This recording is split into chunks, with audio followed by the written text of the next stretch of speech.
You know what time it is. It's time for the Dojo of Game.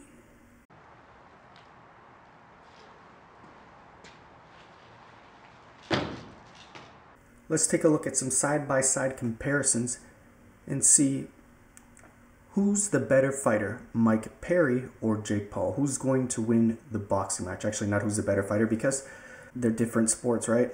One's based in MMA.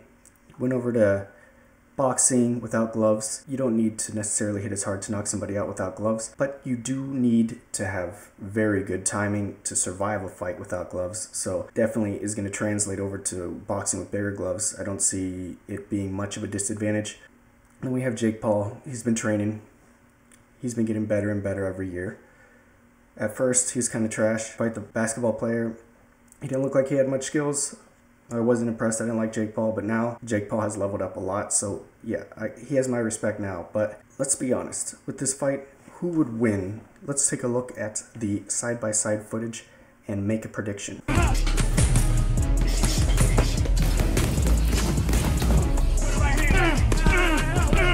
So we have some side-by-side training footage from both Jake Paul and potentially his next opponent, Mike Perry. These guys are currently in negotiations after the Mike Tyson fight fell through. But look, one could argue Mike Perry is more dangerous than the Mike Tyson fight.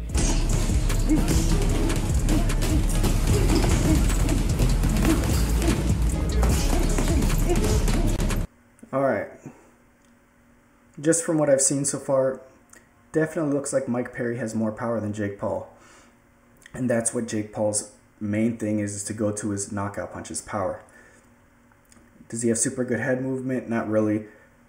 Is his angles and his footwork really good?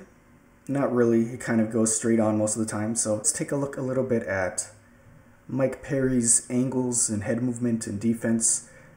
Because Mike Perry also has a problem with defense. They both kind of do, so this will probably be a slugfest, my bad. But hey, that's what people are entertained by, slugfest. I mean, some of the best fights are slugfest.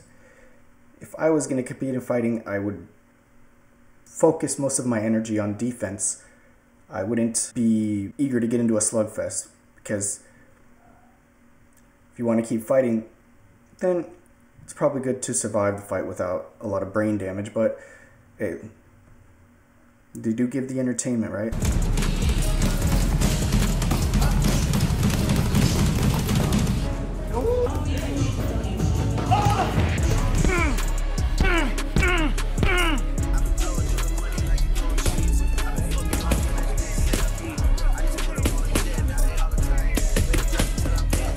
Of course, Jake Paul will come into this fight with the height advantage. Let's see a little bit of a Mike Perry fight versus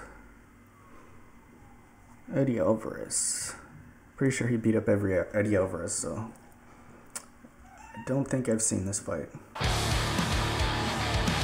Next, let's skip along. Straight to the fight. Again from Eddie Alvarez.